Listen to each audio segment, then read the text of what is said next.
Ponemos cronómetros para no pasarnos del tiempo. Prometemos hoy no extendernos. Así que, bueno, ya nos estabilizamos en la cantidad de participantes, así que le doy la bienvenida formal a este nuevo House View Global que vamos a estar charlando con Camilo Cicera, nuestro Portfolio Manager. Así que, como hacemos siempre, vamos a dar una cuestión de cómo viene la macro, cómo vienen los mercados y cómo vamos a mover nuestras carteras en caso de que sea necesario, en lo cual ahí Camilo nos va a dar las mejores estrategias para seguir.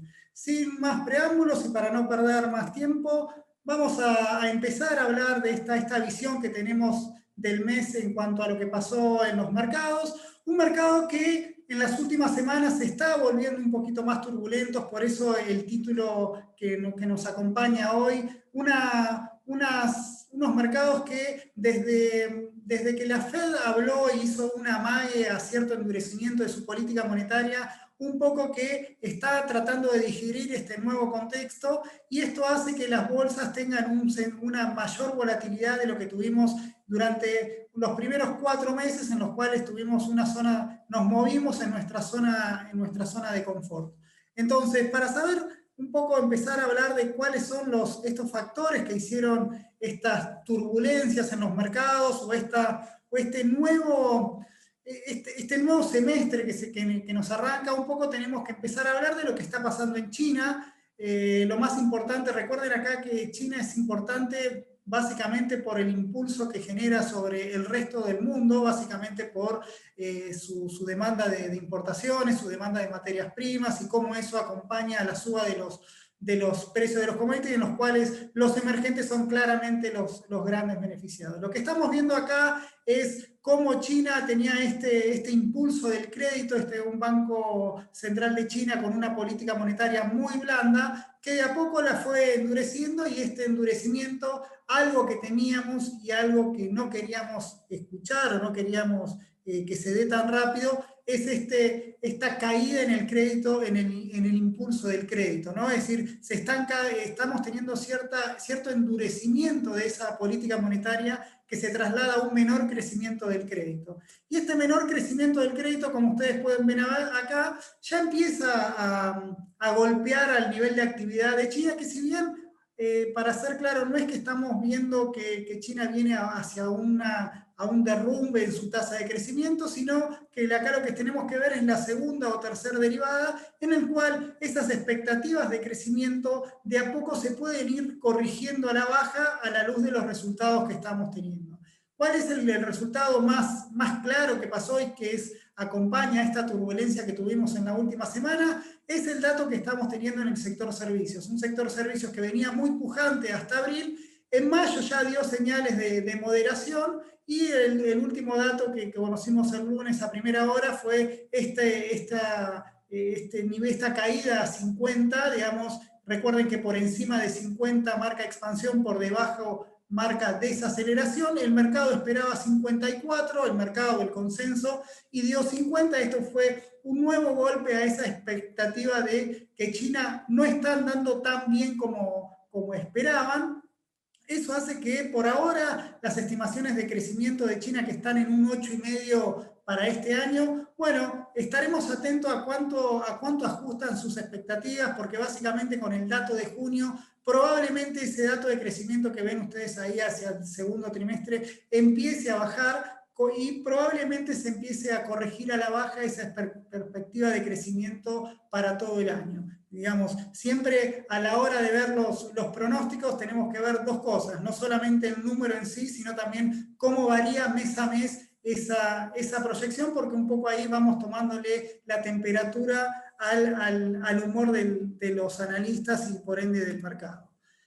Saliendo de China, vamos al otro gran tema que tiene la economía global, que es lo que está pasando en Estados Unidos. Como ustedes saben, y como venimos insistiendo desde principio de año, es uno de los grandes desafíos que tiene Estados Unidos, es que la inflación no se le escape de las manos, ¿no? El año pasado, para salir de la pandemia, tuvieron una fuerte inyección monetaria nunca vista, tuvieron un fuerte estímulo fiscal con un déficit fiscal nunca visto, que en definitiva está siendo financiado a través de la Reserva Federal. Esto hacía que ese escenario, un escenario de confort, de inflación, al menos genera esa duda, ¿no? Porque tenemos, si bien tenemos algunos factores que lo pueden tirar hacia la baja, o por lo menos la economía, al no haberse normalizado del todo, obviamente iba a generar algunas tensiones en los precios, algunos cuellos de botella, dado que algunos sectores salen más rápido que otros, pero lo cierto es que acá lo que tenemos es una aceleración de la inflación muy clara. Fíjense lo que fue a partir de marzo, una vez que la economía americana ya empezaba ese reopening a partir de el avance en el proceso de vacunación. Esto hacía que se abran los servicios, como vamos a ver más adelante,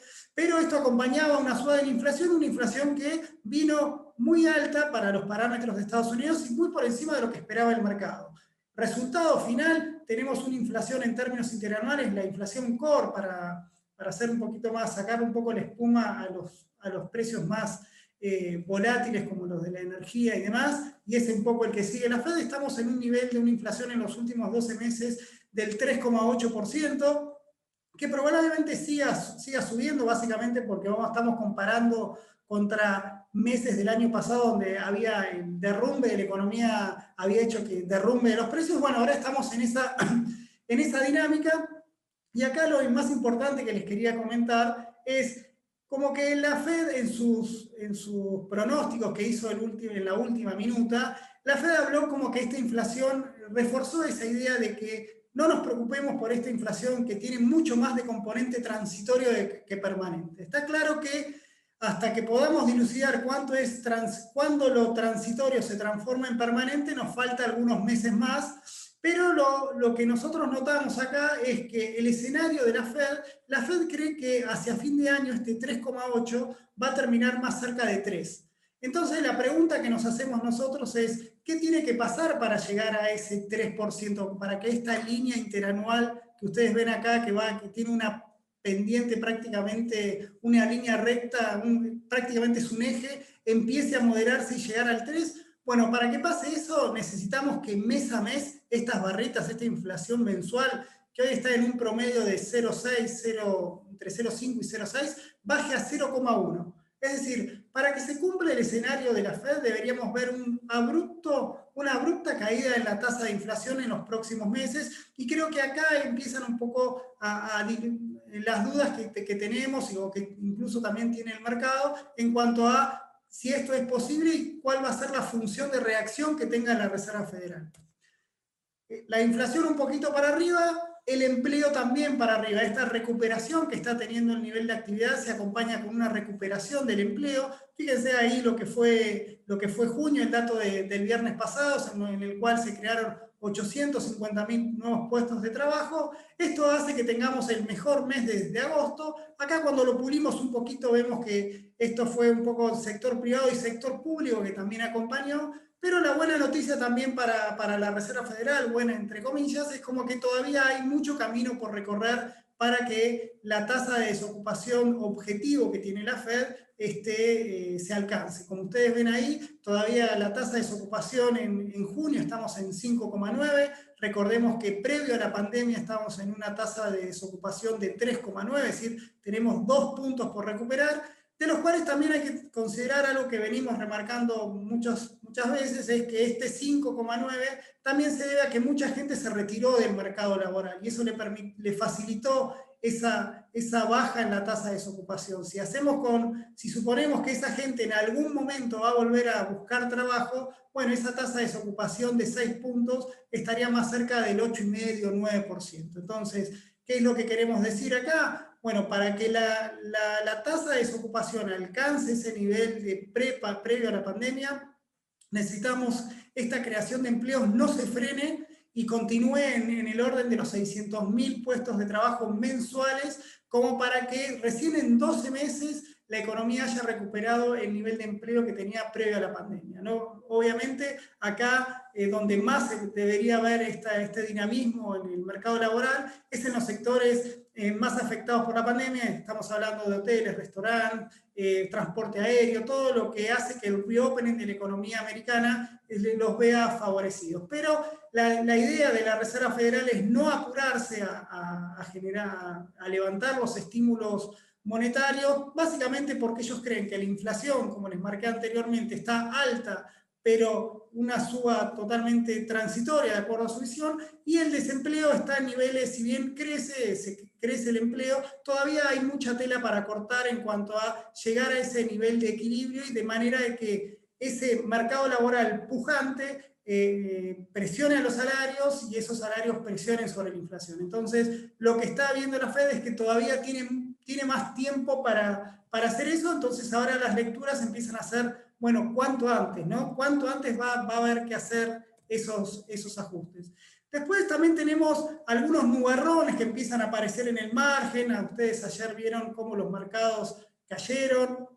Este es el índice del PMI de Market, es un poco distinto al que se publicó ayer y que hizo tanto ruido en el mercado, pero más o menos en el que es el ISM. Lo tomo porque es algo que nosotros venimos siguiendo, pero la tendencia es la misma. Fíjense cómo en junio empiezan a verse ciertas señales de esta moderación en el crecimiento de la economía americana. Acá también hay que decirlo que, digamos, tampoco era esperable que la economía americana crezca a tasas chinas todos los trimestres. Era como, iba a haber una desaceleración natural de la tasa de crecimiento, y eso hacía que, digamos, también el mercado a veces exagera en sus visiones. No es que la economía americana con el dato de ayer se frenó, sino probablemente lo que está teniendo es un ajuste en las perspectivas de crecimiento.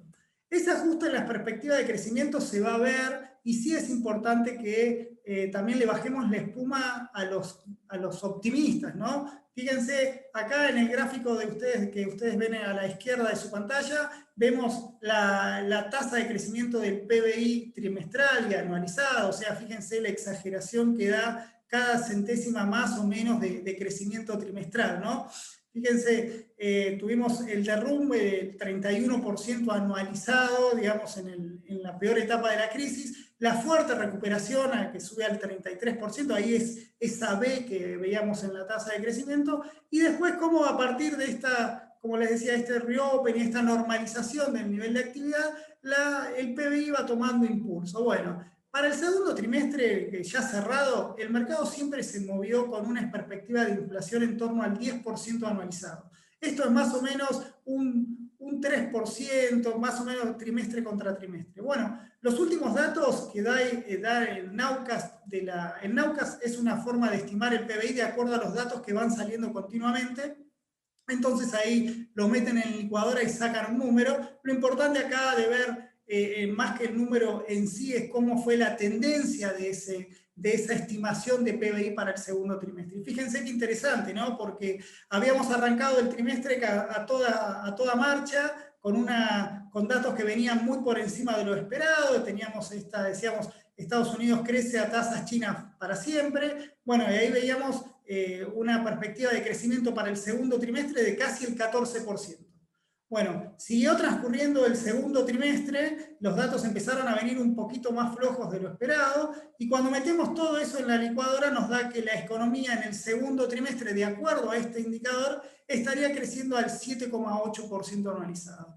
¿Es un derrumbe de la economía americana? No, para nada. La economía americana sigue evolucionando, sigue mejorando. Acá lo que estamos viendo es cuál es la pendiente de ese crecimiento, y la derivada tercera es cuánto cambió esa pendiente. Bueno, esa pendiente empezó a aflojar, y esto es lo que también se une en todos los planetas como para decir, bueno, está creciendo menos China, Estados Unidos empieza a haber pasado lo mejor. Obviamente ahora todas las esperanzas para el crecimiento global, que lo mantenga, es que Europa tome la posta, que en otros houses lo vamos a ver, pero claramente acá lo que tenemos es que Europa, que fue esa rezagada a la salida de la pandemia, en el segundo y tercer trimestre va a ser, o en el tercer y cuarto trimestre va a ser un poco, va a tomar la posta que le deja a Estados Unidos en materia de crecimiento. Dicho esto, empezamos al al core de esta presentación, que es qué es lo que dice la Fed, ¿no? ¿Por qué fue tan disruptivo? ¿Por qué nos cambió tanto ese famoso comunicado de las minutas del 16 de junio? Un poco acá vamos para la parte linda de las estimaciones, en el cual la Fed marca, como es obvio, como hace todo policy maker, de bajarla, poner calma, decir que las cosas que pasan, las cosas malas son transitorias y las cosas buenas son permanentes, como hacen todos, es natural.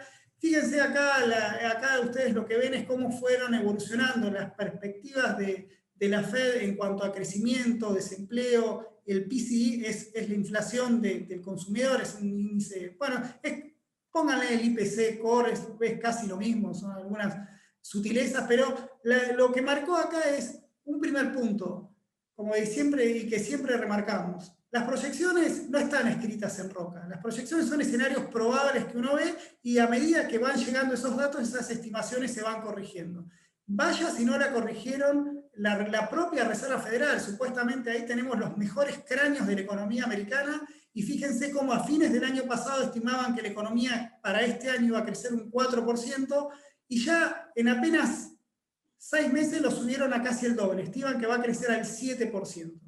Para la inflación, me voy un poquito más a la derecha de ese gráfico, también esperaban que la inflación era un siga-siga, no pasaba nada con la economía, y sin embargo están diciendo que este año va a ser del 3% que le comenté anteriormente. El 3% es, bueno, ahora va a tener un 50% más de inflación de lo que estimaban hace unos meses. Con esto es para remarcar el punto que no nos casemos con las proyecciones, porque las proyecciones siempre cambian y por eso es ahí en donde tenemos que manejar nuestras carteras en base a esos cambios de escenario. Finalmente, fíjense que a pesar de la suba en la tasa de crecimiento y la suba en la tasa de inflación, la tasa de desocupación la dejan ahí en 4,5, no hicieron grandes toques.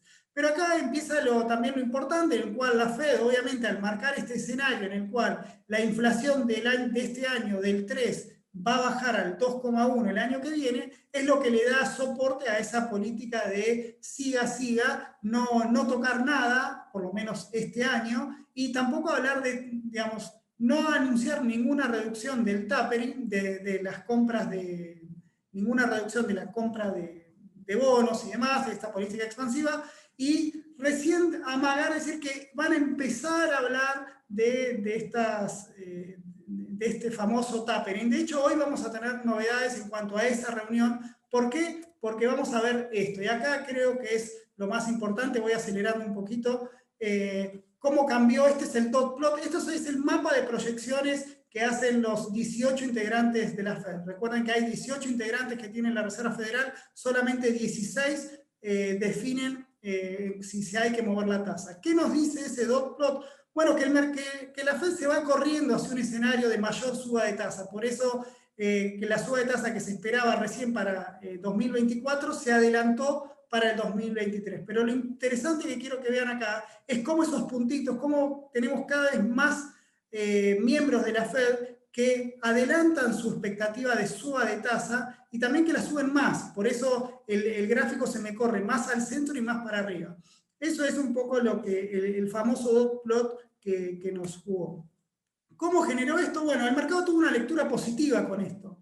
El mercado cree que la Fed, si bien es más alarmista en el corto plazo, que va a adelantar la suba de tasa, cree que a largo plazo va a manejar la inflación. Es decir, el mercado hoy, en este último trimestre, no vio que la inflación en Estados Unidos se vaya a desacoplar. Por eso tenemos acá este aplanamiento de la curva. ¿Por qué se aplanó la curva? Porque subió la tasa a 2 años y cayó notablemente la tasa a 10 años. Como les decía anteriormente, la tasa de inflación el mercado la ve bajando persistentemente. Acá si vemos la inflación implícita, por eso acá pongo si creemos en Powell o no, el mercado aparentemente está creyendo. Fíjense cómo de esas estimaciones de hasta 2,75 que teníamos hasta en marzo, empezó a caer hacia 2,53, estamos ahí estabilizados, y fíjense que también para la de 10 años también siguió el mismo camino. Y si pongo ahí la de 2 años, también te va a dar una caída en la inflación esperada, pero más arriba que la de 5 años. Entonces, el mercado le está creciendo con digamos, digamos, el hecho de la tasa de 10 años es la que mide inflación y crecimiento. Como la inflación prácticamente no la cambió, lo que está haciendo el mercado está reduciendo sus expectativas de crecimiento para el largo plazo. Y esto tuvo consecuencias en nuestras carteras, tiene consecuencias sobre el mercado. Fíjense acá, el que vio esa lectura y se fue de los treasuries, digamos, y apostó a los treasuries largos, fíjense la ganancia que hizo en los últimos 2 meses, y más allá que los bonos, los investment grade tuvieron una suba un poquito más modesta, algo que más adelante nos va a comentar Camilo. Pero, digamos, además de subir los bonos, las bolsas nuevamente baten récord, parecen imbatibles, parece imbatible el Nasdaq, parece imbatible el S&P, que los dos alcanzan nuevos récords. Obviamente, como venimos comentando siempre, el Nasdaq es el que en los últimos años es el gran ganador, pero lo que vemos, si quieren, la clave de esto, y es algo que Camilo les va a profundizar, es esta pausa que tenemos en el reflation trade. Es decir, recuerden que arrancamos el año con las tasas largas subiendo. Esto hacía que los sectores cíclicos fueron los más pujantes en desmedro de los sectores más de los tecnológicos. Por eso ahí hablábamos de ese reflation trade, es decir, teníamos las energéticas, los bancos, los industrial, todo subiendo en un contexto en el cual las tecnológicas acusaban cierto recibo de ajuste. Bueno, desde entonces, de lo que tuvimos en el segundo trimestre, fue lo opuesto, y las tecnológicas prácticamente recuperaron todo el terreno que habían perdido contra las cíclicas. Más o menos, ese gráfico tiene algunas aristas que habría que comentar, pero para que se lleven una idea, fue el trimestre de las tecnológicas, y así lo vemos. Fíjense cuando vemos acá lo que pasó en este semestre, hasta ayer, tuvimos un periodo de reflation trade hasta el 15 de mayo, y desde el 15 de mayo hasta el 6 de julio, todo lo opuesto. Resultado general, tenemos que las bolsas, o la bolsa, digamos, subió en términos generales, subieron prácticamente todos los sectores. Fíjense que el S&P ya en el primer semestre ganó todo lo que había ganado en todo el año pasado. O sea que las perspectivas para este año siguen siendo muy alentadoras. Ahí les dejo algo como para decirles qué fue lo que impulsó cada sector. Obviamente tenemos Facebook, Google, Microsoft y Amazon como las grandes líderes de este año, cómo siguieron alcanzando nuevos récords y se recuperaron de ese primer trimestre. Pero el reflation trade en el primer semestre más o menos se mantuvo, no está tan cómodo como fue en el primer trimestre, pero bueno, acá tenemos esta baja en la tasa de 10 años, cómo impactó.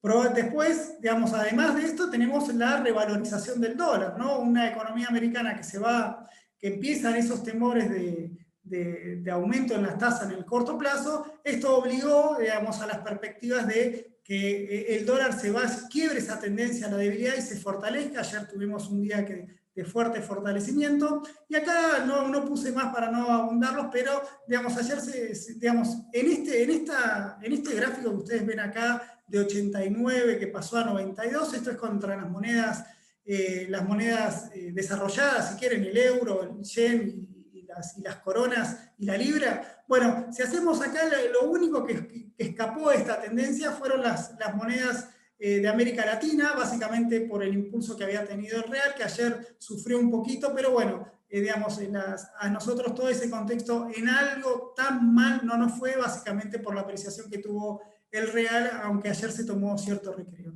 Terminando un poquito, acá también vemos el hecho de que suben las tasas de corto plazo, se aprecia el dólar. Obviamente el resultado natural es que los commodities ajusten. Acá tenemos algunas diferenciaciones entre algunos commodities. Digamos, obviamente los grandes castigados son los commodities agrícolas, un poco menos el cobre, y después, el oro, ni hablar. El oro, el hecho en este contexto de tranquilidad, el oro fue el más castigado. Fíjense que prácticamente no subió en el año.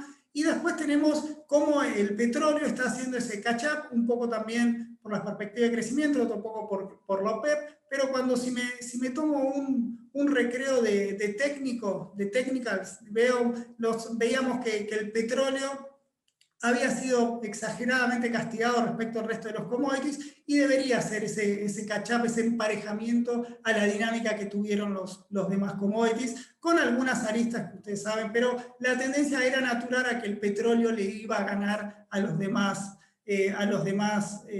commodities, y es algo que creemos que debería seguir repitiéndose en los próximos meses.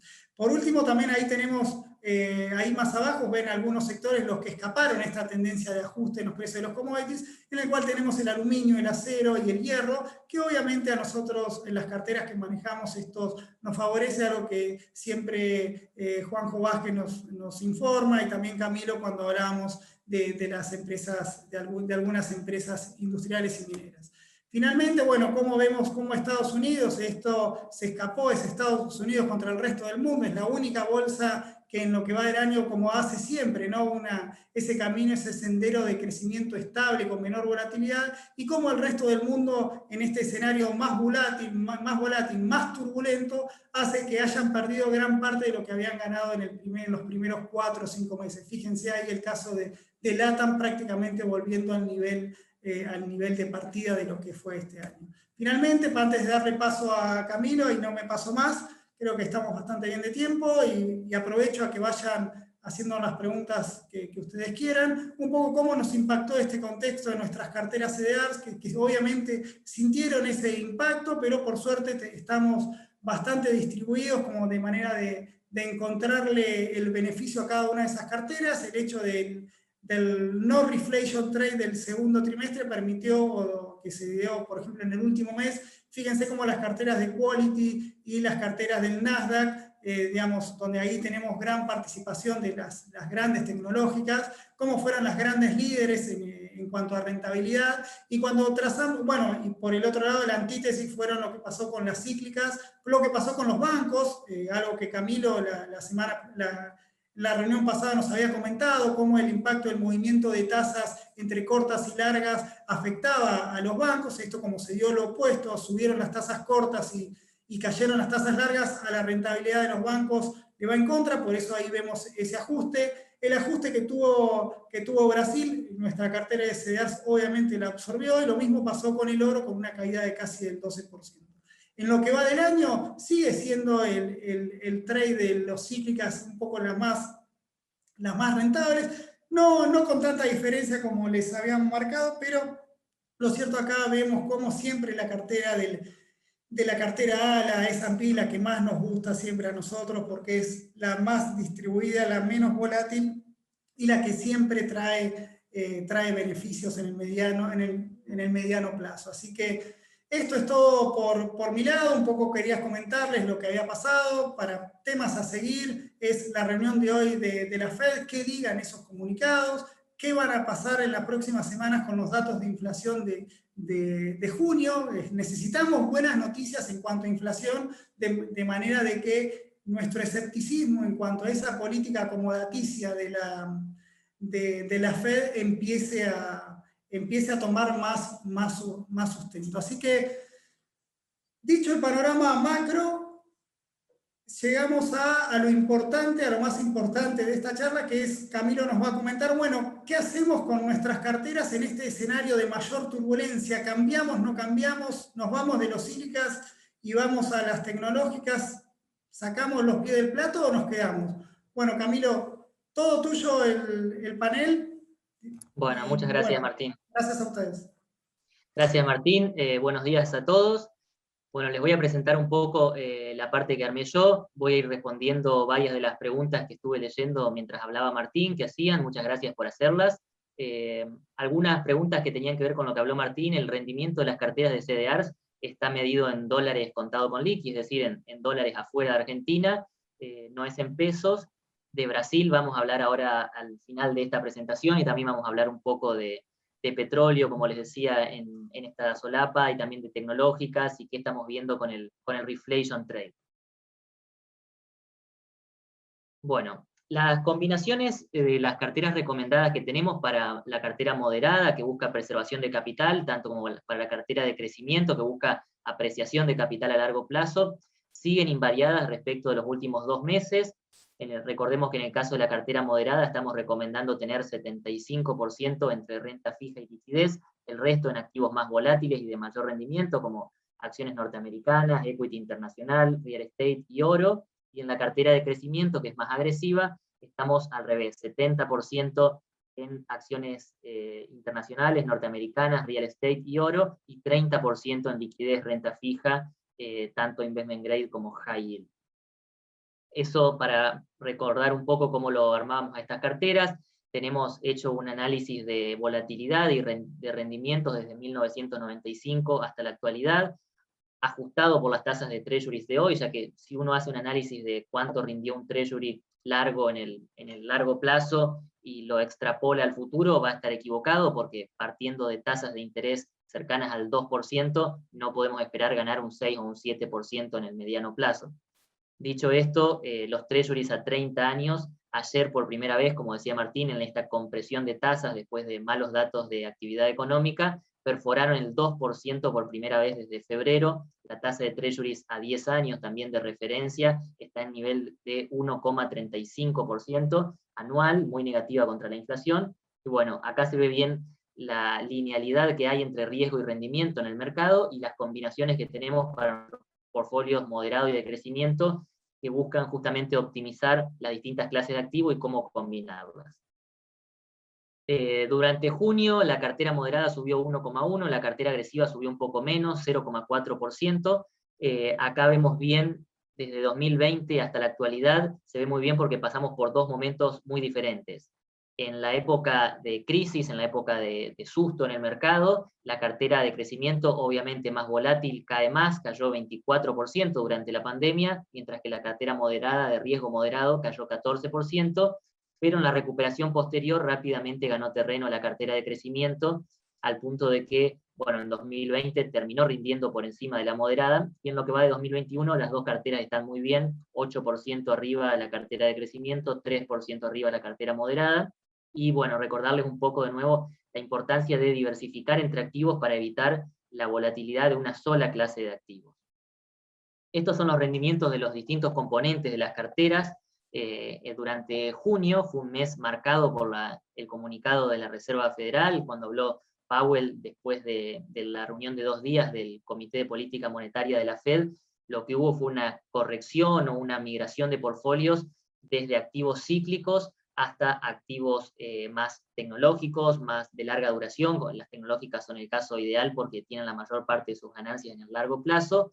Hubo compresión de tasas, esto hizo que los bonos investment grade y los high yield suban en torno al 1,3%, y por otro lado, los commodities corrigieron a la baja, incluso el oro fue lo que se llevó la peor parte, cayendo 7% en el mes. Europa, una bolsa más cíclica, cayó 1,5%, por otro lado, Brasil, que juega un partido aparte porque viene con valuaciones muy rezagadas, vamos a hablar en detalle de Brasil más adelante, subió 5,8% durante junio, aunque devolvió buena parte de esa suba tan solo en la rueda de ayer. Vamos a hablar del tema de lo que sucedió con este escándalo por las irregularidades en el manejo de la vacunación dentro de lo que es el Ministerio de Salud de Bolsonaro. Son por ahora denuncias, pero están trayendo bastante ruido y afectando la imagen de Bolsonaro. En lo que va del año, los rendimientos de las distintas clases de activos tienen un sesgo muy hacia favor de lo que es real estate, acciones norteamericanas. Recordemos que el S&P 500 tiene tanto tecnológicas como muchos papeles cíclicos, se benefició en ambos escenarios. Europa también rindiendo muy bien, el índice Stock 600 está muy cerca de marcar nuevos máximos, 0,2% solamente tiene que subir para marcar un nuevo máximo. Y por otro lado, los bonos investment grade cayeron 1,3%, se suelen considerar lo más seguro, pero obviamente por eso hablamos de combinar activos siempre, porque si bien devengar en una tasa baja y negativa contra la inflación, el mero hecho de que haya una suba de rendimientos, acá lo pongo en la tasa de treasuries a 10 años, empezó el año en 0,9, ya está en 1,3, llegó a estar en 1,7, afectó a los bonos investment grade. Los high yield subieron 3% en lo que va del año, un poco por compresión de rendimientos, otro poco por devengamiento de una tasa que es más alta que la de los corporativos investment grade, obviamente, y el oro cayendo 5,6% en el año, en parte por el contexto risk-on, la gente sale de activos seguros y se pasa a acciones, a correr más riesgo porque los rendimientos están siendo buenos, y por otro lado por la corrección en general de commodities que desata un dólar más fuerte a nivel internacional. Ahora, una de las cosas de las que quería hablar es cómo invertir en un momento de tasas de interés muy cercanas a cero en Estados Unidos en el corto plazo y tasas mínimos en básicamente todos los segmentos de renta fija. Acá pongo el rendimiento histórico de dos grandes índices que hace Bank of America. Uno es de corporativos high yield norteamericanos, obviamente toma una canasta de bonos, con lo cual la duration es la promedio del mercado, después bonos de duration más larga rinden un poquito más, duration más cortos rinden menos, pero vemos que la tasa de promedio de un bono high yield está hoy en 4%, nunca antes en la historia estuvo tan baja. Esta serie va más de 30 años para atrás y nunca se vio un 4%, y también pasa algo muy parecido con los corporativos investment grade, los títulos corporativos de mayor calificación crediticia, están rindiendo 2,1%, en línea con lo que se espera de inflación para el año 2022, pero negativo contra la inflación de los últimos 12 meses. ¿Cómo invertir en un contexto de tasas muy bajas?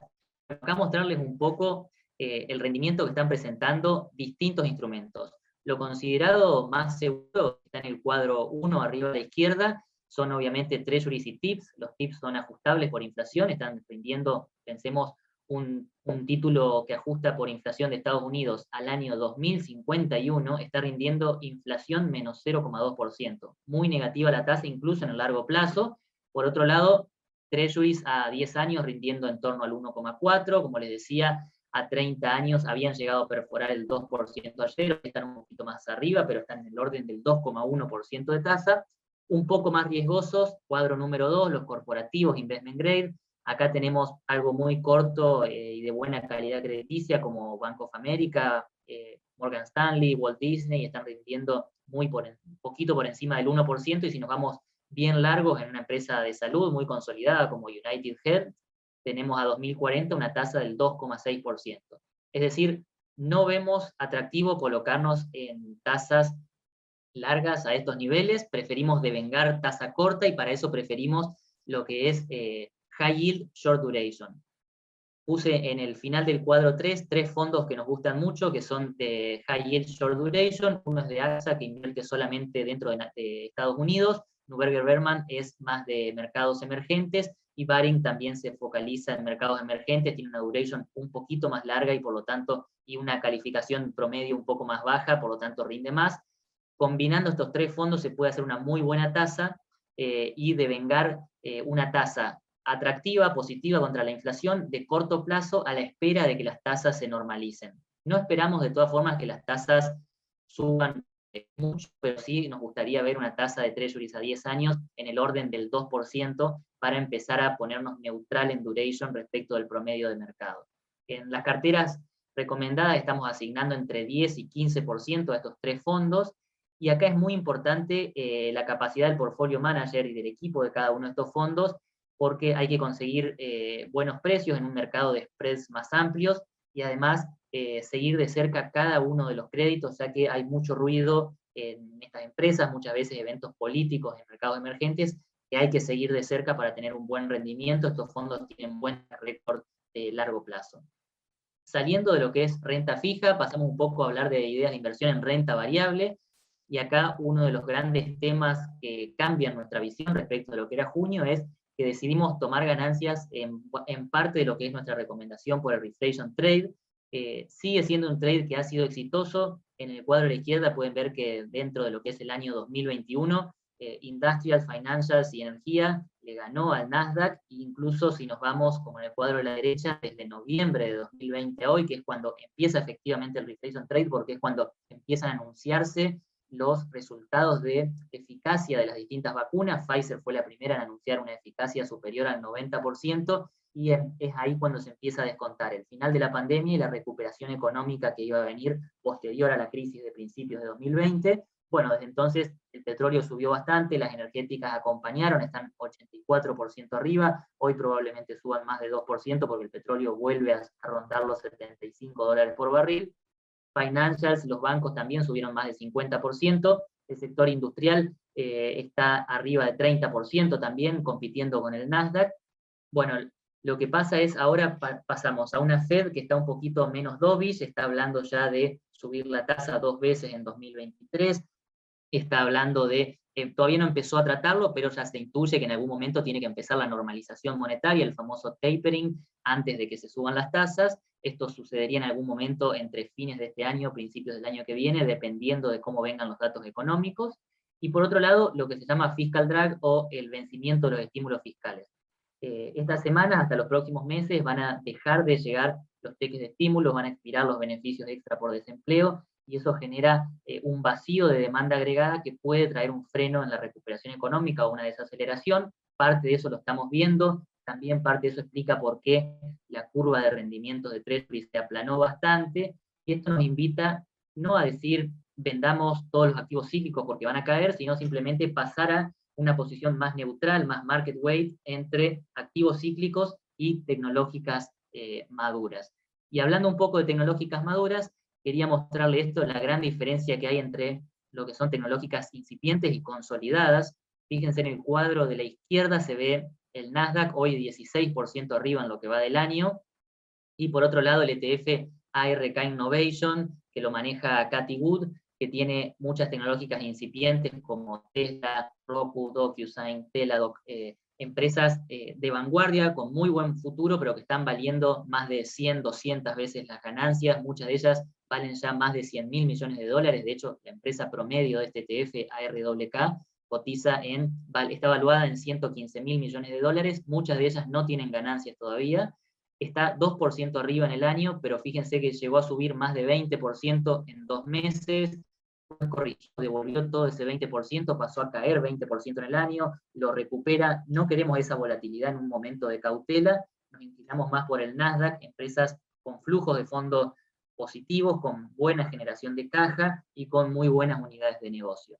Y acá en el cuadro de la derecha pueden ver como ya son 3 las grandes tecnológicas que están superando al S&P 500 en lo que va del año, si bien considerando dividendos, el S&P sigue estando por encima del Nasdaq en el año 2021, pero tenemos Alphabet, que es la controlante de Google, Facebook y Microsoft ya por encima del S&P 500. Es muy importante diferenciar cada una de estas empresas a la hora de ver valuaciones y en cuál nos conviene invertir. A nosotros nos gustan mucho en general las tecnológicas, pero preferimos tener cuidado con las valuaciones. Pero son grandes fondos de venture capital. Por ejemplo, Alphabet, que cotiza como Google, porque básicamente es Google, se lo puede considerar como lo mismo, es una empresa que no es solo un motor de búsqueda monopólico que tiene un ingreso fenomenal por publicidad dentro de este motor de búsqueda, sino que también es dueña de YouTube, que tiene casi 1.9 billones de usuarios, es decir, un cuarto de la población mundial consume contenido de YouTube. Todo esto es con publicidad paga. Por otro lado, el tráfico global de videos por streaming, YouTube tiene una participación del 21% contra 26% de Netflix, por ejemplo, es decir, que dentro de Alphabet hay casi un Netflix en valuación.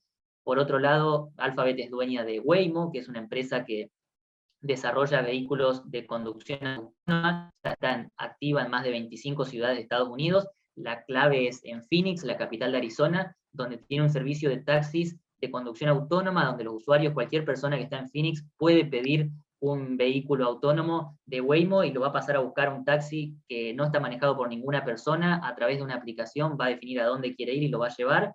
Esta empresa está valuada en más de 100.000 millones de dólares, Waymo solamente, con lo cual no es que es un motor de búsqueda, es muy difícil evaluar estas empresas, pero son fondos de venture capital. Dentro de Alphabet hay un potencial Tesla, hay un potencial Netflix. Con Facebook pasa algo muy parecido, tiene WhatsApp, tiene Instagram, tiene Oculus, que es una plataforma de desarrollo de realidad virtual con muchos fines que van más allá del entretenimiento, que de por sí tiene mucho potencial. Facebook está desarrollando junto con WhatsApp y con Instagram, que son empresas del grupo, un marketplace que se lanzó en 2020, que viene creciendo muy rápido y lo pone como un competidor directo de empresas como eBay o Amazon. A lo que voy es, no es solo que cuando uno compra Facebook está comprando una red social, sino que está comprando en todos estos casos empresas con muy buenos proyectos y que además pueden parecer caras cuando uno las valúa. Por ejemplo, Google y Facebook están cotizando en torno a 30 veces las ganancias, si uno lo considera simple, pero cuando uno empieza a desagregar los balances se encuentra con que tienen mucha caja. Por ejemplo, Facebook lo que tiene de caja efectivo y equivalentes le alcanza para cancelar toda su deuda financiera, todos sus pasivos, y le sobran 34.000 millones de dólares. Cuando uno netea todos estos efectos, está cotizando por debajo de 30 veces las ganancias. Es una empresa que nos parece atractiva en valuación y que está creciendo mucho. Por otro lado, Amazon Es una empresa que se viene rezagando después de haber subido muchísimo en 2020 y que difícilmente pueda seguir creciendo al mismo ritmo que creció en 2020, porque no tiene el impulso de la pandemia, de hecho tiene el contrapeso del reopening, de la reapertura de muchos comercios físicos, y además llegó a tener un tamaño tan considerable que se vuelve cada vez más difícil mantener los ritmos de crecimiento que tuvo en el pasado. En el caso de Amazon preferimos empresas de China, que están en un mercado también en muy rápida expansión, una población gigante con un poder de compra que crece año a año, pero que están cotizando a ratios de evaluación mucho más atractivos, obviamente sin estar exentas de algunos riesgos.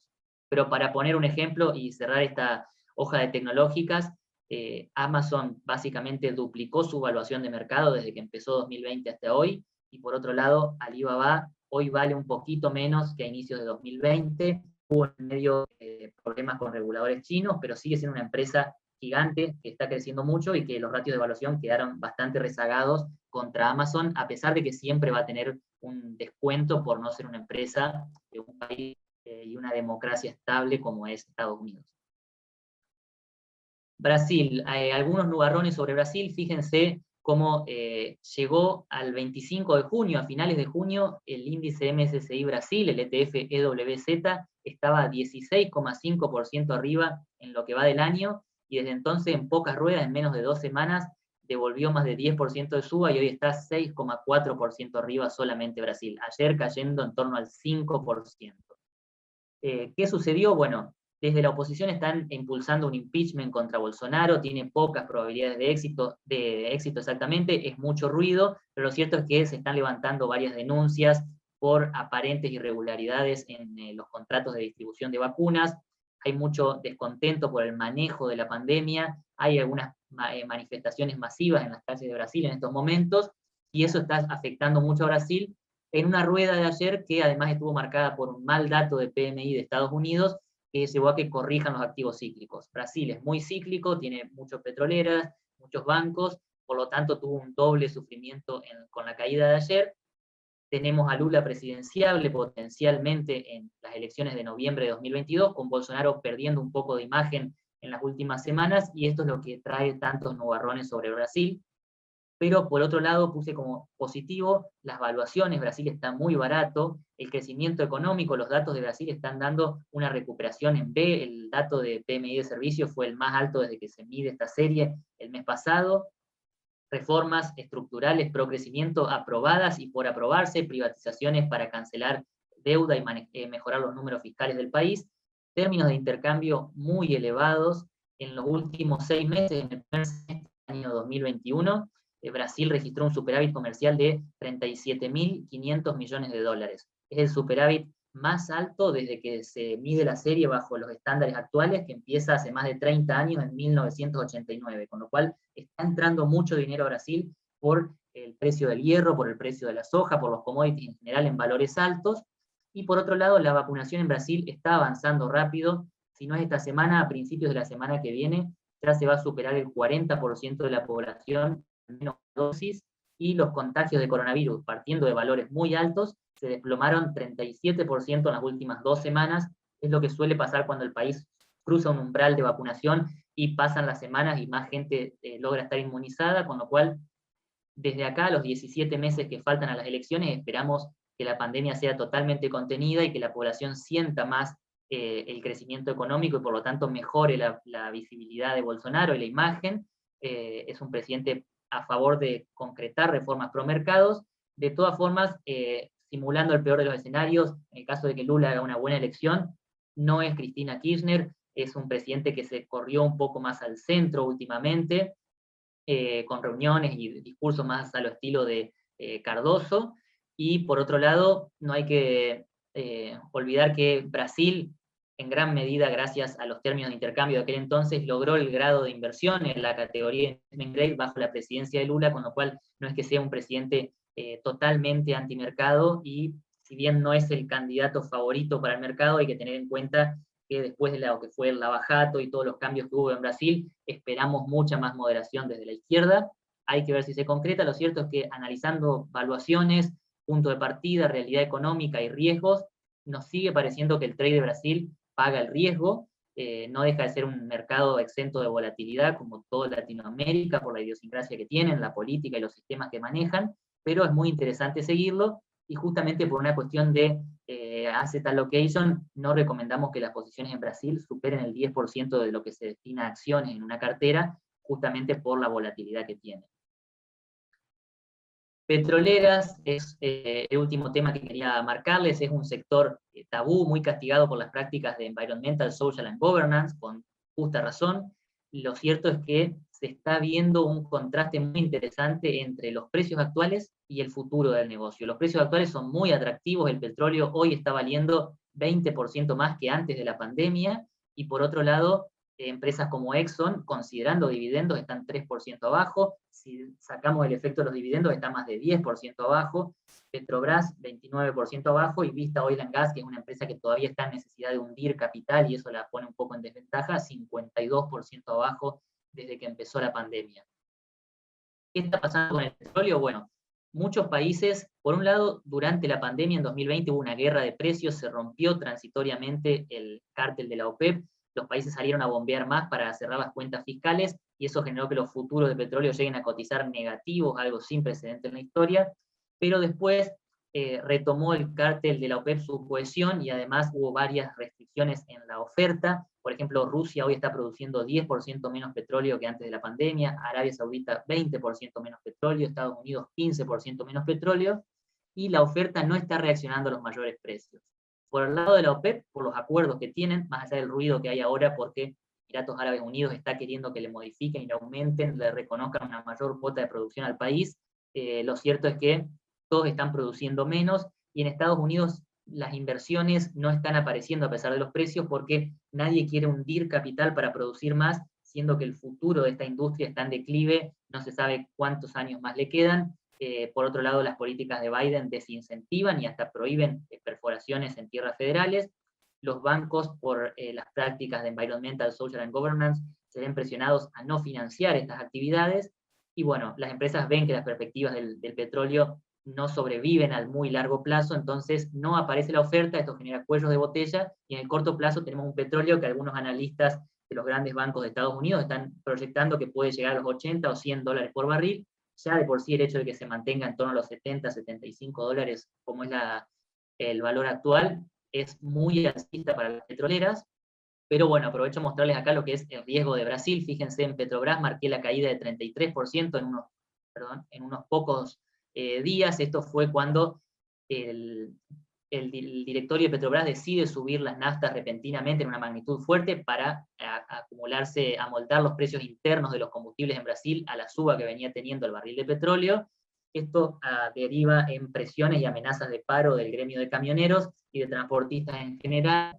A Bolsonaro no le gusta nada, de mala manera anuncia un cambio en el liderazgo de Petrobras desde sus redes sociales, y lo que termina poniendo al fin y al cabo es dudas sobre la capacidad de Petrobras de definir los precios internos del petróleo. De todas formas, Petrobras es una empresa que exporta mucho, está exportando más de 1 millón de barriles por día, y eso la pondera muy bien para los precios internacionales. Así todo, Petrobras recién está hoy recuperándose de esa caída, y si lo vemos desde esta caída de 33%, hoy Petrobras vale lo mismo que antes de esa caída, pero con un petróleo valiendo 20% más, con lo cual la evaluación de Petrobras es bastante atractiva, también de la minera Vale, nos gustan mucho. Vista es un papel un poco más especulativo, está más barato, pero tiene sus riesgos adicionales.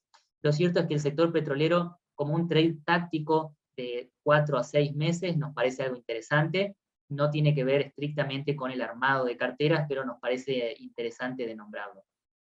Fui respondiendo varias de las preguntas que hacían mientras hablaba. Creo que con esto tenemos una visión general de lo que quería exponer. Pueden mandarnos mail y consultarnos cualquier duda que tengan. Y bueno, le cedo la palabra a Martín, si querés que hagamos un ping-pong y hablemos un poco de algunas dudas que hayas ido leyendo, Martín. Estás muteado. Ahí está. Acá estoy. Muchas gracias, Camilo. Bueno, estamos con poco tiempo. Algunas de las preguntas, como vos dijiste, se fueron respondiendo. Alguna que vi por ahí es: ¿qué pasa cuando la Fed podría comenzar a levantar estos estímulos monetarios? Mira, en principio, digamos, la Fed trata de no asustar al mercado con un posible tapering, es lo que Powell todo el tiempo quiere hacer.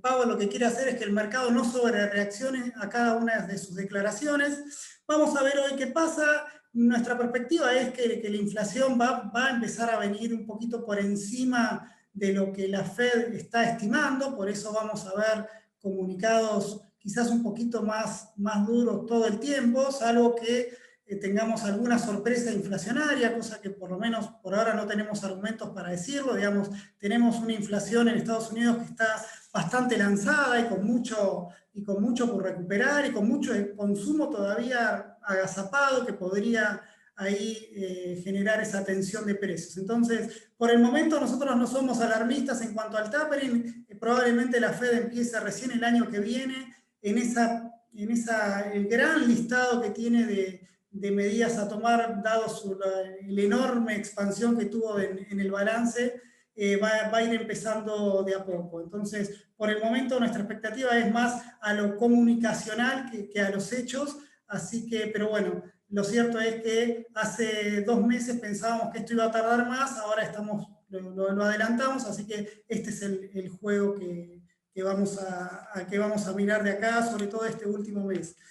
Otra pregunta que nos hicieron fue, bueno, ¿cómo podría impactar esto en la economía local en este contexto de mayor volatilidad? Bueno, en principio, lo vamos a ver en la semana que viene cuando veamos el House View, obviamente con la economía local, y en eso siempre, obviamente, el contexto global nos va a influir, el hecho de que el precio de la soja haya caído, sumado a que se termine esa liquidación, esa temporada alta de liquidación de exportaciones del agro, obviamente puede generar mayor tensión en el agro, en el mercado cambiario, pero tenemos un poquito de paciencia para que te responda esto con más completo el próximo martes o la semana que viene, cuando hablemos exclusivamente de la economía local. Así que, bueno, un poco resumiendo lo que hablábamos y un poco el view que nos acaba de comentar Camilo, estamos en esta idea de por ahora ir siendo un poquito más neutrales de lo que veníamos siendo en los últimos meses. Está el escenario, como ponemos en el título, de turbulencia, y no obliga a hacer grandes modificaciones, a arriesgar demasiado, por eso vamos a ese emparejamiento en la distribución de nuestros activos en la cartera. Así que por este lado, muchísimas gracias a todos por haber presenciado este nuevo House View. Los vemos, si Dios quiere, dentro de un mes. Así que muchas gracias, y cualquier duda que tengan nos pueden escribir y ahí les iremos respondiendo. Muchísimas gracias. Chau, chau. Gracias a todos.